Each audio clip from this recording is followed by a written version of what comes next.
The first thing I see even now isn't a face, it's canvas. Faded fabric the color of wet sand creased along the seams where too many hands have folded it and unfolded it again. The fluorescent lights in that little room hum above us, washing everything in a flat, tired kind of brightness that makes the metal table look colder than it already is. Somebody tears a strip of tape. The sound is sharp and quick, too loud for such a small space. There's a tag hanging from the zipper, swinging slightly in the air conditioning, a number written in thick black ink that means more to the case file than it does to the human being it once belonged to. I can smell dust and paper and that faint chemical scent that clings to every government building like old copy toner and disinfectant. A gloved hand rests on the canvas for a moment, just long enough to still it. No one speaks. The fabric doesn't move, and yet somehow it feels like the loudest thing in the room. Before I go any further, tell me where you're listening from and follow if you believe some names should never fade. Most stories in our town don't start in rooms like that. They start with something smaller, something you'd forget if you didn't know how it was all going to end. In my mind, this one starts at the kitchen window with the morning light coming in over the sink and the sound of the highway a mile off, a soft, steady hiss like someone holding their breath. Our house sits on the edge of Pine Hollow, where the streets turn from asphalt to gravel, and the yards turn from manicured lawns into patches of wild grass and blackberry brambles that creep in no matter how often you cut them back. On late summer mornings, the air has that cool bite to it that tricks you into thinking the day will stay gentle. You can smell fir needles and damp earth if you crack a window. The box fan rattles in the living room, pushing yesterday's heat around, and the coffee maker groans out that last little sigh when it's finished. That's the sound that usually pulls Mark out of the bedroom, shuffling down the hallway in his worn socks, rubbing the sleep from his eyes and asking if I've seen his keys, even though they've been in the same little dish by the door for the past 20 years. I spent almost 3 decades as the secretary at Pine Hollow Elementary, so my mornings followed a rhythm you could set your watch by. Coffee, local radio murmuring about weather and school board meetings, the county bus brakes whining as they turned the corner down by the co-op. In those days, before everything cracked open, my biggest worries were lunch orders, playground squabbles, and whether the new math curriculum would confuse the kids more than it helped them. It was a small life, but it was full and it fit me the way a favorite sweater fits your shoulders in October. Hannah was the wildest thing in that house, and even she wasn't all that wild by most standards. She was 19 that summer, all long legs and sunburned nose, usually up before me on Saturdays, so she could beat the crowds to the trailhead. I'd wake to the muffled thump of her bedroom drawers, the squeak of the bathroom door, the rush of water as she braided her damp hair back and twisted it into a knot. White athletic socks, scuffed trail shoes left to dry by the back door, the faint smell of peppermint from the cheap lip balm she carried everywhere. She moved through the kitchen with that quick, efficient energy that belongs to young people who haven't learned yet to be tired. Filling her water bottles at the sink, stuffing energy bars into the side pockets of her pack, checking the laces on her shoes by feel. She didn't talk much in the mornings. She hummed. Little fragments of songs from the radio, bits of something she'd heard at school, nothing you could name, just sound. I can still hear that if I close my eyes. Our town lives by the mountains. You feel them before you see them. When you step out in the morning, there's that faint, cool current of air sliding down the slopes carrying the smell of pine and river rock. The grocery store marquee always shows the weekend trail advisory right next to the sale on ground beef. At the diner, people talk about snow levels and switchbacks more than they talk about politics. On Saturdays in August, the road up to the Cedar Ridge Trail system is a slow roll of pickup trucks, Subarus, and old sedans, winding their way past the lumber yard and the last gas pump. Those mornings you can stand on our front porch and hear bits and pieces of other people's lives drift by. A dog yelping in the back of a truck, somebody laughing too loud out of sheer weekend relief, the low crunch of tires over gravel as neighbors pull out with kayaks strapped to their roofs. The sun comes up over the eastern rim of the valley, turning the dew on the grass into a field of tiny mirrors. It's the kind of place where the same mail carrier has walked the same route for so long, he knows your kids' birthdays and your dog's favorite treat. We raised our girls in that rhythm. Rachel, our oldest, was always more interested in books and debate club than dirt and trails. By the time she was 19, she was already away at college sending us texts about professors and roommates and the taste of cafeteria coffee. Hannah stayed closer to the ground. She ran cross-country, joined the hiking club, and spent more time looking at topographic maps than college brochures. The mountains were how she measured herself, how fast she could climb, how far she could go and still be home in time for dinner. On the Friday night before that Saturday, the air in the house felt lazy and warm, the kind of heat that settles into the walls and makes everyone move a little slower. We had all the windows open and the faint smell of someone's barbecue drifted in from down the block. Hannah sat at the kitchen table with a trail map spread out in front of her, tracing the familiar loop with the end of a pencil, while the ceiling fan ticked overhead. "This section's still washed out," she said mostly to herself. "I'll take the ridge and loop back by the creek." Mark nodded from his chair where he was polishing his work boots, the smell of leather and conditioner mixing with the scent of dinner dishes drying in the rack. "You've done that route 100 times," he said. His voice was easy, heavy with trust. I stood by the sink, hands in the dishwater gone lukewarm, watching them both. The evening light came in low through the west-facing window, painting everything amber. Tiny dust motes floated in that stripe of light, moving just enough to remind me that the air is never still even when life feels like it is. Hannah looked up and caught me staring and gave me that half-smile teenagers use when they're trying to show you they're grown, but not so grown they don't still like you looking at them. If there were cracks in our world back then, they were hairline fractures easy to miss. A passing comment from Mark about budget cuts at the bus depot. A teacher at the store complaining about larger class sizes. The way Hannah's eyes sometimes drifted toward the window in the evenings out toward the dark line of the forest, as though part of her was already halfway up the trail before her body followed. None of it felt like a warning. It just felt like life shifting in small ways the way it always has. That night after she'd gone to her room, I walked down the hallway to say goodnight. Her door was half open, a line of light spilling across the carpet. She was sitting cross-legged on her bed in an old camp t-shirt, the blue glow of her phone lighting her face. A small fan buzzed on the dresser, pushing warm air around, and I caught a whiff of the coconut lotion she liked to use after spending all day in the sun. "Big day tomorrow?" I asked, leaning on the doorframe. "Just a run," she said, not looking up immediately. Then she did look at me, eyes clear, no trace of the sulky child she'd been at 13. "Dad said he'll drop me at the lot around 9. I'll be back for dinner, promise."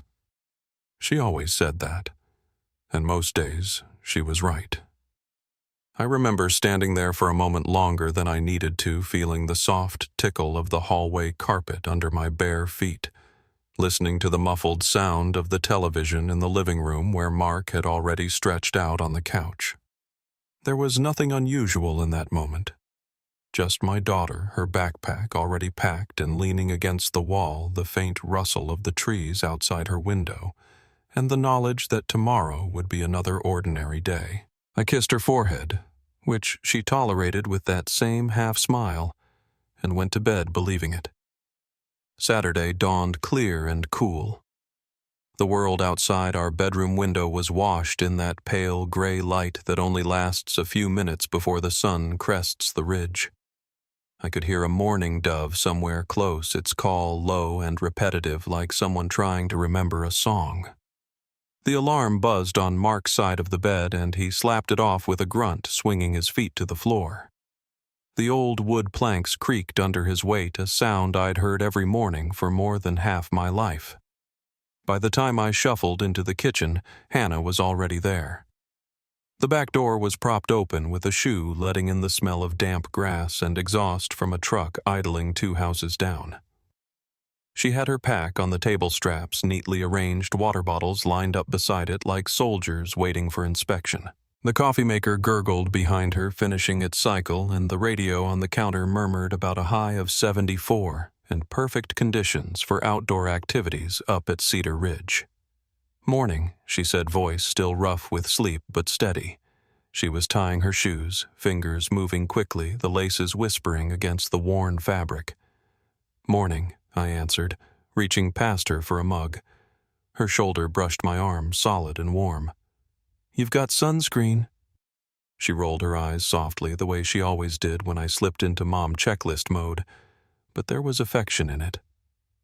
"Yes. Water, snacks, whistle, blah, blah. I'm good, Mom." Mark came in a few minutes later, jingling his keys, the smell of his aftershave trailing in with him. He grabbed a thermos, filled it with coffee, and stole a piece of toast right off Hannah's plate.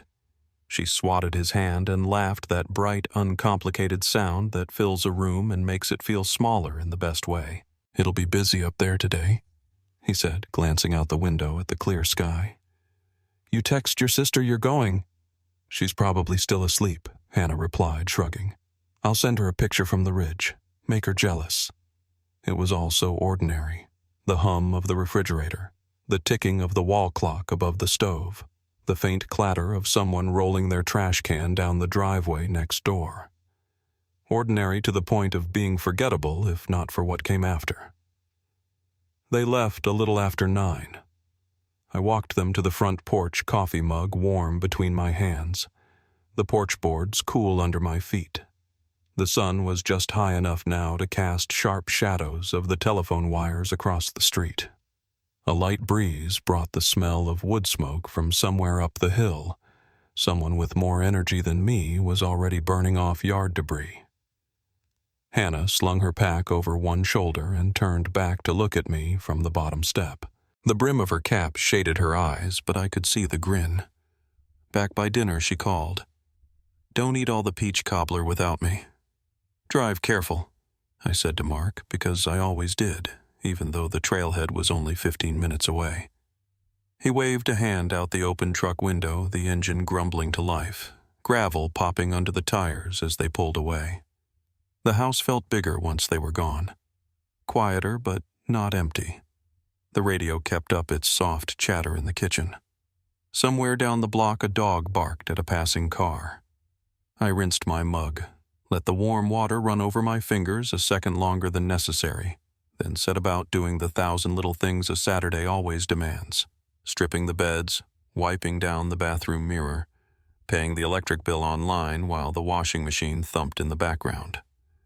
Every now and then I'd glance at the clock. Not out of worry, just habit. At 11, I pictured Hannah on the first ridge lungs, working, sweat just starting to dampen the back of her shirt. At noon, I imagined her sitting on a rock somewhere, pulling an energy bar from her pack. The sun high overhead, the smell of hot pine needles all around. The day slipped by in pieces. The angle of the light in the living room changed, creeping across the carpet toward the bookshelf. A lawnmower buzzed faintly from 3 houses over. I opened all the windows to let the afternoon warmth out and the mountain air in, carrying the distant rush of the river and the occasional squawk of a jay. It wasn't until late afternoon that the air inside the house began to feel different. Not cooler or warmer, just heavier, as if it were holding its breath. I was standing at the kitchen counter peeling potatoes. The radio now turned low when I noticed how long the shadows had gotten out back. They stretched almost to the fence, thin and blue. I wiped my hands on a dish towel and checked my phone on the table. No messages, no missed calls. The screen lit my face in the dimmer light of late day, and I could see my own reflection for a moment. My mouth set in that straight line my mother used to wear. I told myself there was no reason to feel anything but calm. She'd said she'd be back by dinner, and there was still time. The clock over the stove clicked softly as the minute hand moved. Out front, a car drove by, slowly, headlights already on, though the sky was still more blue than gray. I walked to the front window and looked down the street toward where the road curves out of sight, the porch light beside our door already burning against the early evening. It was just a touch too bright for that hour, and the quiet in the house seemed to lean into it, stretching itself thin, waiting for the shape of a truck that hadn't yet come around the bend. The first sign that something was wrong came in a way so small I almost talked myself out of noticing it.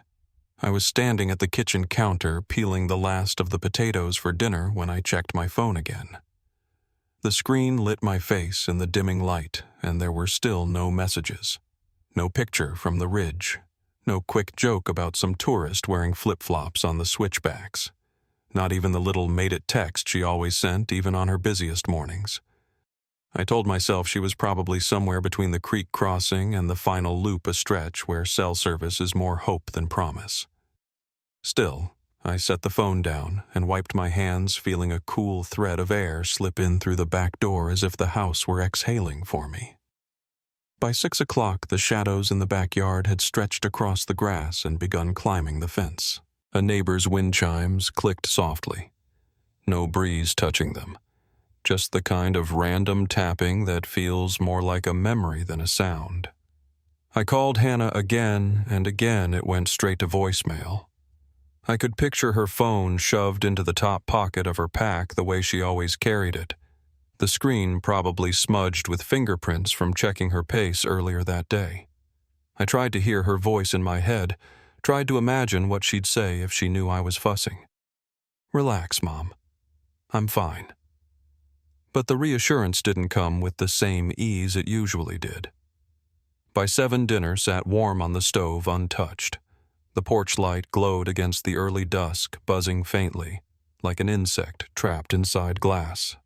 I stood at the front window watching each pair of headlights move down the street, hoping one of them would slow turn and land in our driveway. None did. The house felt too still, even with the radio murmuring from the kitchen. I walked back and forth between rooms trying to stay busy, telling myself she was simply taking longer than she planned. She'd done that before, once or twice. But even then, she'd call. She always called. Mark had told me he'd run a couple of errands on his way back from the trailhead, and for a moment I wondered if maybe he'd picked her up and forgotten to let me know. That thought was enough to make me grab the phone and dial him. He answered on the second ring, his voice echoing slightly as if he was inside a garage. I asked if she was with him. The silence between my question and his answer stretched longer than it should have. "No," he said slowly. "She wasn't at the lot when I swung by earlier. I figured she was still on the trail." My stomach tightened in a slow, coiling way that had nothing to do with hunger. I could hear tools clinking around him, the faint reverberation of an engine cooling. "Mark," I said, gripping the phone harder than necessary. "I think we need to go up there." He didn't argue. I heard keys, a door slamming, the shudder of gravel under tires. "I'm coming to get you," he said. When he pulled into the driveway, the truck headlights washed across the front of the house, turning the siding a pale blue-white. The porch light flickered once, as if startled. I climbed in beside him, the cab still warm from the afternoon sun, the faint scent of his coffee lingering. Neither of us said much. The road up to Cedar Ridge wound through darkening fir stands, their branches arching over the asphalt like quiet witnesses. The radio in the truck stayed off. All I could hear was the hum of the engine and the soft tap of my fingers against my thigh, a nervous rhythm I couldn't stop. At the trailhead, only a handful of cars remained. The last of the day hikers were heading out, their voices low, their faces flushed with the pleasant exhaustion of a long walk. The air was cooler up there, holding the sharp scent of damp moss and riverstone. I stepped out and looked around, feeling the gravel shift under my shoes. The information board glowed under a weak overhead bulb, the maps curling at the edges, moths circling the light. "Hannah." I called out, my voice sounding too thin, too hopeful. Only the wind answered, brushing through the branches with a soft hush. Mark walked toward the beginning of the trail, shining his small flashlight onto the ground. The beam slid over footprints, dried mud, fallen needles. Nothing distinct, nothing familiar. A couple Mark knew from the volunteer fire department was just coming down from a short evening hike, their dogs pulling eagerly ahead of them. When they saw us, they slowed. "You two all right?" the woman asked, wiping sweat from her forehead. "We can't reach Hannah," I said. "She should have been back hours ago." They exchanged a quick glance, their faces tightening just slightly. Not enough to scare me, but enough to unsettle me. The man knelt beside one of the dogs, checking its collar as if gathering his thoughts. "We didn't see anyone fitting her description on the ridge," he said gently. "But we came down early." Mark cleared his throat. "We're thinking of walking in a ways, just to see if she's on her way out. They offered to come with us." I wanted to say yes, but something in me resisted the idea of strangers being there when I still needed to believe that this was nothing but a delay, a misunderstanding of time. "Thank you," I said, "but we'll just check the first bit." We stepped onto the trail. The boardwalk creaked under our weight, the wood cool and slightly damp. A soft mist had started to gather near the creek bed, rising in thin, ghostly strands. The deeper we walked, the quieter everything became. Not silent forests are never truly silent, but muted, like the world was holding its breath again. I scanned the ground for any sign of her, a scuff mark, a dropped wrapper, anything that could be hers. Nothing stood out. The trail looked the way it always did, worn in the middle, thick with needles at the edges, the faint smell of old campfires hanging in the air from some earlier weekend gathering. 100 yards in the beam of Mark's flashlight flickered over a tree trunk and caught a bit of color on the ground. My heart kicked once hard, but it was only a corner of a flyer pinned under a rock bleached from sun and rain. A reminder from last month's trail cleanup day. Nothing more. We walked a little farther, calling her name into the cool air. The sound felt swallowed, absorbed by the dense canopy overhead. Mark's voice grew tighter with each call, though he tried to hide it. Mine began to waver the way it does when you're trying to speak through a tight throat. After 20 minutes, we turned back. I kept expecting to see her silhouette coming toward us, headlamp bobbing, apologizing for losing track of time. But the path remained empty except for our own footsteps. Back at the parking lot, the couple with the dogs had left. A single SUV was pulling away, its brake lights glowing red before it eased onto the main road. The rest of the lot sat in shadow, the overhead lamp buzzing faintly, casting a pale circle of light that didn't reach far enough. "We need help," I said quietly. Mark nodded, jaw set. He pulled out his phone and dialed the non-emergency line for the sheriff's office. I listened to him give Hannah's name, her age, what she was wearing. The dispatcher's voice on the other end was calm, almost soothing. "Stay where you are," she said. "We're sending someone out." We sat on the tailgate of the truck, the metal cold through my jeans, waiting. The air smelled like wet leaves and gasoline. A breeze lifted my hair, carrying with it the distant, steady rush of the river deeper in the gorge. Every few minutes I checked my phone again, even though I knew there'd been no vibration, no sound. My fingers moved on their own, driven by habit and hope. 5 minutes passed, then 10. The darkness thickened around the tree line, and the trailhead looked smaller, lonelier. I tried to picture where she might be, what might have slowed her down. Maybe she twisted an ankle. Maybe she sat down to rest and drifted off. Maybe her phone battery died early. But every explanation I offered myself dissolved too quickly. It wasn't like her to be careless, not out there. She knew those trails, knew where roots tripped you, where rocks shifted underfoot, where shadows deepened long before the sun dipped low. A pair of headlights finally appeared at the far end of the road, bouncing gently as the vehicle climbed the last little rise before the lot. The beams swung across the trees, catching their rough bark in sharp relief, before settling on the open space where we sat. The cruiser rolled to a stop a few yards away. The engine cut off. For a moment, nothing moved inside. Then the door opened and a deputy stepped out, adjusting his belt as he walked toward us. He was a man I'd seen around town at school events and county fairs. He usually had a quick smile, easygoing, approachable. Tonight, he didn't smile.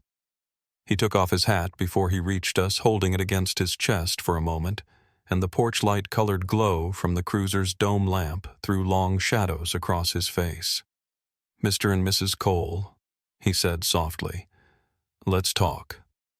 The hours after that deputy arrived blur together now, but at the time everything felt sharply lit, as if the night itself had backed away and left us standing under a spotlight we never asked for. He listened to our shaky retelling, nodding slowly, his eyes flicking toward the dark edge of the trail as though expecting Hannah to step out at any moment. A second cruiser pulled in behind him, its headlights sweeping across the pines and throwing long shadows across the gravel. Their radios murmured with static short-clipped phrases passing between unseen hands. The deputy asked us to wait by the truck while he and his partner walked the first stretch of the trail with stronger lights. I watched the beams swing between the trees, catching bits of bark and wet leaves, then disappearing into the undergrowth. The forest seemed to swallow the light, and each time the beams slipped out of sight my breath hitched. The air felt colder up there, a thin mountain cold that settled into the joints and refused to move. Behind us, the lot grew quieter as the last car pulled away, leaving only the hiss of the overhead lamp and the scent of damp earth rising with the deepening night. When the deputies returned, neither one said anything for a moment. They both had that focused look law enforcement sometimes gets calm, but with a hollowness behind the eyes that told me they were already thinking beyond what they'd found, which was nothing at all. One of them radioed for search and rescue to be notified. The other asked if we could follow him back down to the station to give a formal statement. It was close to 10 when we drove back down the mountain behind the cruisers. The forest loomed on either side of the road, its darkness broken only by slivers of moonlight flashing between branches. Mark gripped the steering wheel so tightly the leather creaked. I stared out the window, my reflection hovering in the glass like a ghost riding alongside us. At the station, the fluorescent lights hummed overhead, the air too dry and too warm after the cold outside. They put us in a small room with a jar of pens and a box of tissues on the table. I remember focusing on the ticking of a clock mounted above the door, the slow sweep of the second hand carving out each moment Hannah wasn't home. A sergeant came in and asked us to go through the timeline again. We answered everything as best we could, our voices catching in places where the simple act of remembering became too sharp. By midnight, a ranger from Cedar Ridge arrived still in uniform, small flecks of mud on his boots. He spoke softly but with authority, explaining they were organizing a preliminary search at first light. Dogs would be brought in, drones if needed, volunteers would be contacted. As he laid out the plan, I felt something shift, not a comfort exactly, but the recognition that this was no longer a matter of late arrival or lost cell service. This had become something wider, something that now belonged to more than just us. They encouraged us to go home and rest, though rest wasn't something I could imagine doing. The drive back felt longer than usual, the valley quiet in a way that made each passing mile feel heavy. The street lights in town cast weak yellow halos on the pavement, and our house stood waiting with the porch light still glowing an accusation and a plea all at once. I sat on the couch until dawn listening to the fridge hum and the occasional car drive through town. The air inside the house felt stale, almost metallic, as though fear itself had a scent. Every few minutes I'd check my phone, despite knowing there was nothing new there. Somewhere around 5, the first call came from the sheriff's office. "We're mobilizing now. Meet us at the trailhead." By the time we arrived, the lot looked like a small command center. Trucks lined the edges. A pop-up canopy had been set over a folding table covered with topographic maps. The smell of exhaust mingled with the cold bite of morning air. Steam rose from the mouths of volunteers clutching travel mugs. A row of search dogs paced beside their handlers, the dogs alert their breath, visible in the early light. Sheriff Carla Jenkins approached us, her hat pulled low, her voice steady. She had that posture people take when they know you're searching their face for hope they don't have the power to give. She explained that the first few hours would focus on the marked trails and the immediate offshoots.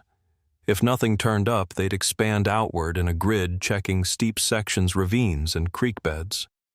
The way she spoke told me she'd done this many times, and that experience, more than any words, steadied me for a brief moment. The sun broke over the ridge just as the first teams set out. Their boots crunched over frost-tipped needles. Radios crackled like distant insects. I watched groups disappear one by one into the woods, bright jackets swallowed by the trees. The air warmed slowly, and with each rising degree, the smell of pine and damp soil intensified. Around mid-morning, a dog barked sharply somewhere up the slope. Every head turned. For a second, hope surged through me so suddenly it hurt. But the bark quieted, replaced by a handler's low voice, and then a clipped message over the radio. False alert. Moving on. More hours passed.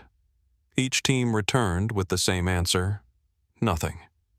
No footprints out of place. No broken branches that suggested someone had moved through recently.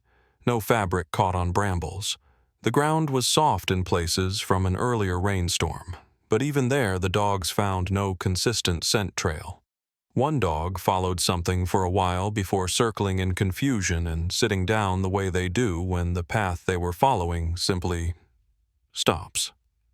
The ranger in charge looked troubled when he heard that. She should have left some kind of trace, he said under his breath, more to himself than to anyone else. Nobody disappears without leaving something. His words hung in the air, too heavy, too close to the fear I was fighting. By afternoon, the parking lot buzzed with theories. Some hikers, hearing pieces of conversation, offered ideas she might have taken an unmarked trail to get a better view. She might have doubled back a different way. She might have twisted an ankle on a rock slide farther up. Volunteers who didn't know Hannah leaned toward benign explanations, eager to believe the forest was not capable of swallowing someone whole. But those who knew her fellow runners-hikers who'd trained alongside her shook their heads quietly. She wasn't careless. She didn't wander off trails. She didn't ignore her own sense of direction. Rumors drifted in from town as the day stretched on. Someone mentioned a story from years ago about a tourist who lost his footing on a ridge and took a fall no one witnessed. Another recalled old talk of sinkholes near one of the creek bends, though the rangers dismissed that as outdated. A pair of teenagers hanging around the trailhead whispered about strangers camping off-grid somewhere deeper in the forest, but their voices carried the uncertain tone of kids repeating something they weren't sure they believed. Mark spent most of the afternoon studying the maps, his finger tracing the loops and switchbacks Hannah knew so well. She wouldn't go here, he'd mutter. Not this steep section, and not this far south, too muddy this time of year. Every so often he'd look up, eyes searching the tree line as though expecting some sign to appear where none had before. I moved between teams as they returned, listening, asking, watching their faces as they shook their heads. It was in their eyes that I began to sense something deeper than confusion. It was the quiet recognition that the usual patterns weren't showing up. Missing person cases have rhythms trails that lead somewhere, even if only to another absence. But here, every trail seemed to fold back on itself, leaving nothing behind but the sound of boots on earth and the ache of unanswered questions. As the sun dipped lower, the air grew colder again. Long shadows stretched across the clearing, turning the lot into a patchwork of gold and gray. Rangers huddled around the hood of a truck, marking sections of the map with red grease pencil. Deputies compared notes beside their cruisers, their breath visible in the cooling evening. A low drone buzzed overhead as part of a final sweep before nightfall. Its mechanical hum vibrated faintly in my chest. When it returned with nothing to report, a heavy silence settled over the group. The kind of silence that arrives when daylight is nearly gone and hope is starting to thin. Someone handed me a cup of coffee from a thermos, the steam warming my face. I held it between both hands, grateful for the heat, though I barely tasted it. Just before dusk fully took the sky, one of the younger deputies jogged up from the trail entrance. He was breathing hard, his radio clutched in his hand. I could see in the way he approached that something was different. Not relief, not dread, but something caught between. The sheriff stepped toward him, her expression tightening. He leaned in, spoke low, and pointed back toward the ridge. His other hand opened, revealing something small I couldn't make out from where I stood. The sheriff glanced at it, then folded her fingers over his to hide it from the rest of us. She nodded once decisively and turned toward the map table, calling for 2 rangers by name. Their reactions told me the search had just changed direction. But no one told us what he'd brought down. Not yet. We were left standing in the cooling air, feeling the weight of something new settling over the mountain. Something we couldn't see but could sense like a shift in pressure before a storm breaks. When that deputy came down from the ridge the night before, holding something small in his palm, I didn't understand what it meant. Not then.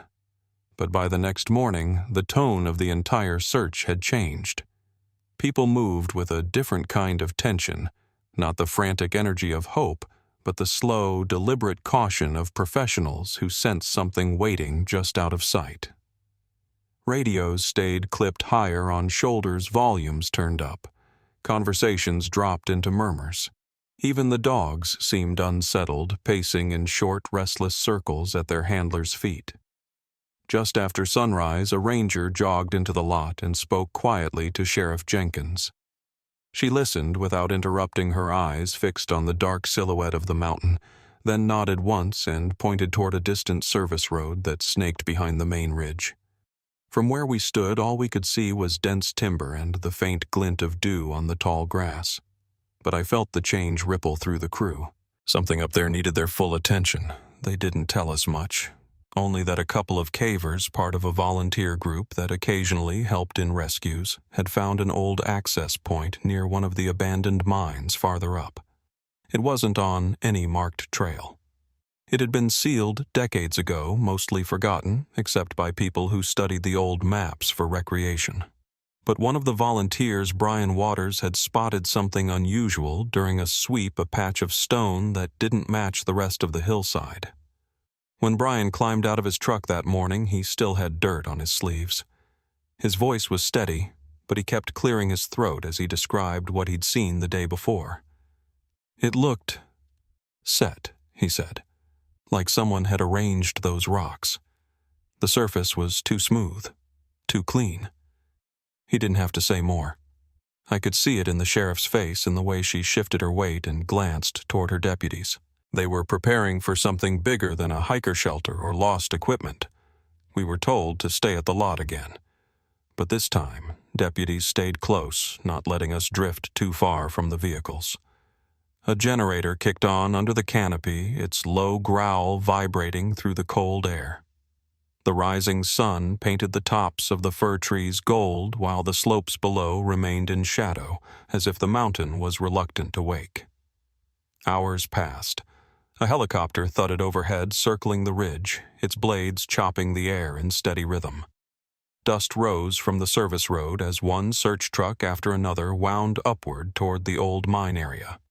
Every so often, a brief burst of chatter sounded from a deputy's radio, clipped controlled. Around late morning, the sheriff returned from the upper road. Her boots were streaked with red dirt. Her jacket smelled faintly of cold stone.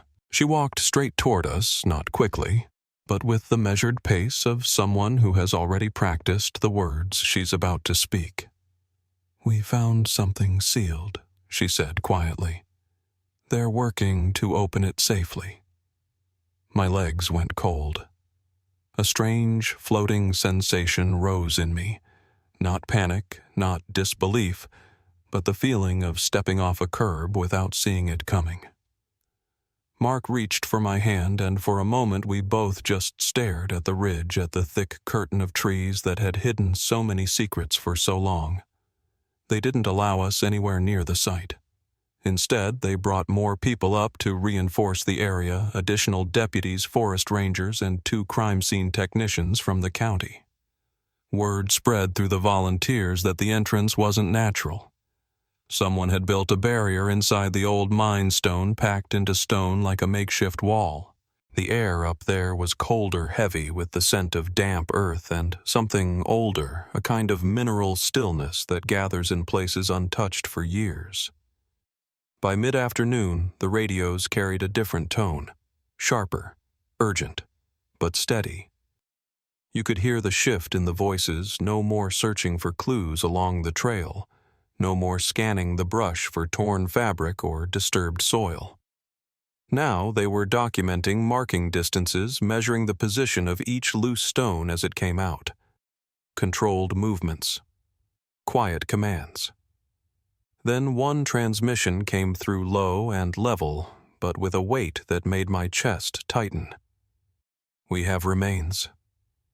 Everything around me seemed to drop away. The cold seeped into my bones. I couldn't hear the generator anymore, or the murmured conversations behind us, or the wind moving through the branches above. Even the sound of my own breathing felt distant, like it belonged to someone else. They brought us to a separate tent away from the other volunteers. A counselor was called in, though she hardly spoke. Her presence was enough to tell me that whatever they'd found, whatever lay behind that bricked wall in the hillside, it was no longer a matter of possibility. Later, I don't know how much later, the sheriff came to us again. This time she sat down, removing her hat, folding it carefully in her lap, as though giving her hands something to hold so they wouldn't tremble. They uncovered a small chamber, she said softly. Inside were human bones. A young woman roughly the age Hannah was when she disappeared. My ears rang. The world blurred at the edges. But I kept listening because part of me had to. Because this was the moment every sleepless night had circled around for years. They also found an object embedded in one of the vertebrae, she continued, something crafted from flint. It appears to be an old-style point. Our forensic team believes it was used intentionally. Her voice didn't crack. Mine did. I didn't wail or shout. I simply collapsed inward as if someone had quietly removed a beam that held me upright. Mark's hand closed over mine, and I felt his thumb pressing steady and rhythmic, trying to anchor us both. I asked to see her. They told me I couldn't. Not yet. Not until everything was properly examined. But they let us move closer to the cordoned area just far enough to see the cave mouth where technicians were stepping in and out. The cool air drifting from that opening carried the scent of stone dust and old minerals, a coldness from another era now pushed into daylight. The investigators moved carefully, their gloved hands steady as they lifted each fragment into padded containers. A bright lamp cast sharp shadows across the cave floor, making the curves of bone appear both stark and fragile. The sight didn't look like violence. It didn't look like a crime scene. It looked like the end of something that had been hidden too long. The technicians photographed everything, the placement of each rib, the cracked skull, the stone tip lodged in that small piece of spine. Even now, I remember the soft click of the camera echoing in the chamber, each shutter sound marking another inch of truth uncovered. In the early evening, the state medical examiner's unit arrived. They checked each container, labeling them with quiet precision. The light was changing that blue tint the mountains get before dusk settles in, and the wind carried the smell of sap and distant smoke from someone's wood stove down in the valley. When they zipped the final transport bag, a hush fell over everyone at the site. Not dramatic, not ceremonial, just a stillness as if the whole ridge had paused to acknowledge what was leaving it. We followed the vehicles down the mountain in our own car, keeping a respectful distance behind the convoy. Their taillights glowed red against the deepening dark, drifting like a slow-moving river of embers along the switchbacks. At the sheriff's office, they led us to a private room while the medical examiner began the official process. We sat together on a small couch, the vinyl cool against my palms. A deputy brought us water neither of us drank. The room had no windows. The air felt thin. An hour passed, maybe more. Then a technician came in with a DNA match confirmation. The words were simple, delivered gently, but they carried the weight of a world collapsing. It's her. There's no preparing for that, no matter how long you've lived with the uncertainty. No matter how many nights you've pictured every possible ending, nothing prepares you for the quiet finality of hearing your child has been found. The sheriff explained the rest calmly, as if speaking into a deep well of shock.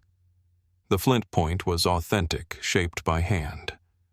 The wound was deliberate. The placement of the remains, the constructed wall, none of it was accidental. Someone had taken Hannah's life and hidden her with intention. The room around me felt smaller with every sentence. My fingers were numb, my thoughts scattered like leaves caught in a sudden wind. When the briefing ended, we were left alone again. Mark sat with his elbows on his knees, his hands covering his face. I stared at the beige wall across from me, focusing on a faint scuff mark near the baseboard, something ordinary to cling to in the midst of the unthinkable. Outside in the hallway, I could hear reporters gathering. Someone was setting up a podium.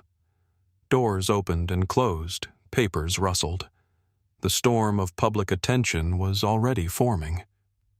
Before the sheriff stepped out to face the cameras, she paused by our door.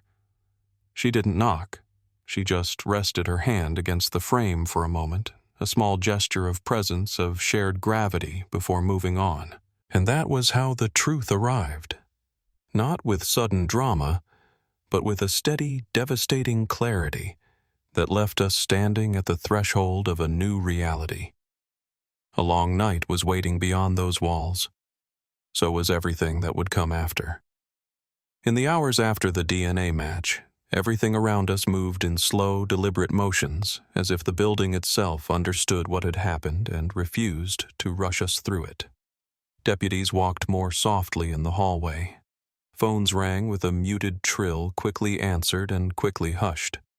The air in that little room stayed cool and still, carrying the faint smell of coffee from the break room down the hall. Mark sat beside me, elbows braced on his knees, staring at the floor with the kind of focus you give to something you can't actually see.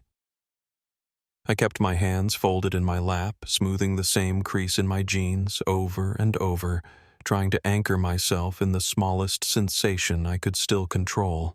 Outside the door, we heard the shuffle of reporters setting up for a statement, the scrape of a metal podium being moved. Quiet conversations waited with words they weren't yet allowed to say. When Sheriff Jenkins finally stepped up to the microphone, her voice carried down the hallway, not the words themselves, just the steady cadence of someone delivering hard news with care. The kind of tone that tried to shelter even when there was no shelter left to offer. By nightfall, the old mine entrance had been fully secured with tape markers and floodlights. Investigators stayed up there into the early morning, documenting and measuring. I was told there was an odor of cold minerals and earth hanging in the air around the chamber, the kind of smell that lingers on clothes long after you leave a place. The deputies who worked that site carried it with them when they came back down the mountain. You could see it in their faces, like the ridge had put a weight on them too. Back home, the porch light I'd forgotten to turn off still burned against the darkness. The house had the same quiet hum it always had at night, but it hit differently now, empty in a way beyond sound. Rachel drove in from college before dawn, her eyes red from crying the whole drive. She folded herself into my arms the moment she stepped inside, holding on with the strength of someone who didn't trust the floor beneath her. Mark stood behind us, his breath catching in that deep, quiet way men sometimes grieve when they don't know where to put the ache. The town moved quickly in those first days. People brought casseroles, flowers, cards filled with words they hoped might soften something unspeakable. Neighbors who barely knew us mowed our lawn, left groceries on the porch, and lit candles in their windows. At the diner, someone placed a small frame with Hannah's picture on the counter by the register. Folks who came in for coffee would rest their hand on it for a moment before paying a small gesture of shared sorrow. Law enforcement treated the mine site as a homicide scene from the start. They brought in state investigators, combed through old reports, rechecked maps, revisited tips from years ago. but each new thread unraveled into questions that didn't settle neatly. The flint point they recovered from the remains wasn't something you'd pick up at a sporting goods store. It wasn't modern, and it wasn't an accident. Experts confirmed it had been shaped by hand using techniques thousands of years old. The placement of the bones inside that sealed chamber, careful, intentional, suggested the work of someone who knew how to disappear into the woods and remain unseen.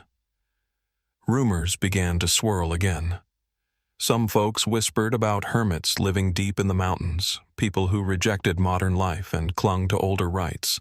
Others talked about makeshift camps they'd stumbled on years ago, hearing voices or drums at night.